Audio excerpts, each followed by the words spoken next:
नमस्कार मित्रांनो, पुन्हा एकदा तुमचं स्वागत आहे इन्फो मराठी 24 या यूट्यूब चॅनलवर। मित्रांनो, EPS 95 पेन्शनसाठी एक अत्यंत महत्त्वाची बातमी घेऊन आलेलो आहे। बातमी आहे EPS 95 पेन्शनसाठी किमान पेन्शन 7,500 रुपये करण्याची मागणी, कामगार संघटनावर संतापाचा भडका।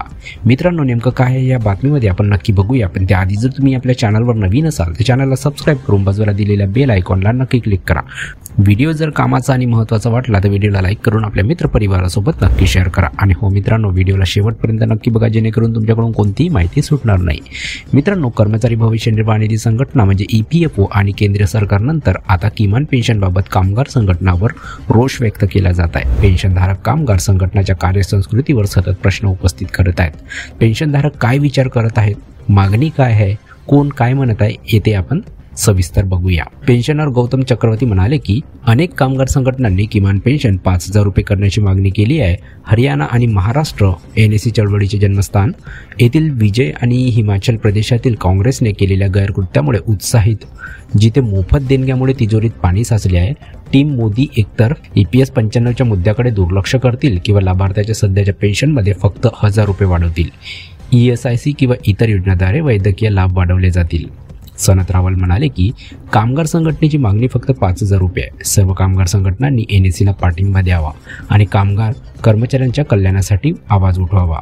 आपण एकजुटीने उभे राहतो, विभाजित होऊन पडतो। कामगार संघटना सरकारच्या हातातील आहे। संघटनांची मागणी 5,000 रुपये आहे। जेव्हा NSC 7,500 रुपये प्लस महागाई भत्ता प्लस वैद्यकीय भत्ता असेल, मग कामगार संघटना फक्त 5,000 रुपये का मागत आहे?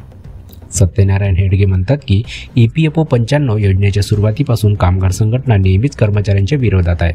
ते भ्रष्ट आहेत आणि त्यांचे नियुक्ते आणि EPFO लोकांशी जवळचे संबंध आहेत आणि ते कोणत्याही प्रकारे योजना अपयशी ठरवू इच्छितात। ते पहिल्या दर्जाचे बदमाश आणि कर्मचारी विरोधी आहेत। संतोष स्वरूप यांनी संताप व्यक्त करत म्हटले की कामगार संघटना EPFO 95 पेन्शनधारकांच्या लढाईत व्यत्यय आणत आहे आणि कमांडर्स किमान 7,500 रुपये प्लस महागाई भत्ता मिळवण्यासाठी लढण्याच्या प्रयत्नांना हाणून पाडत आहेत। वदिराजा राव म्हणाले, आपण कामगार संघटनेच्या नेत्यांवर विश्वास ठेवू नये, कारण ते दिखाव्यामध्ये तज्ज्ञ आहेत। त्याचवेळी एका पेन्शनधारकाने विचारले की EPS 95 अंतर्गत दिले जाणारे विधवा पेन्शन देखील वाढेल का? पेन्शनधारक BGV नरसिंह राव म्हणाले की पूर्वी कामगार संघटनांना 3,000 रुपयाच्या देयकावर यश मिळाले होते, परंतु त्यावेळी पेन्शन लढणाऱ्यांनी करार बिघडवला। बरं, 7,500 असो किंवा 5,000, IGO शिवाय काहीही नसण्यापेक्षा काहीतरी चांगला आहे। तर मित्रांनो, असे ते बोलले।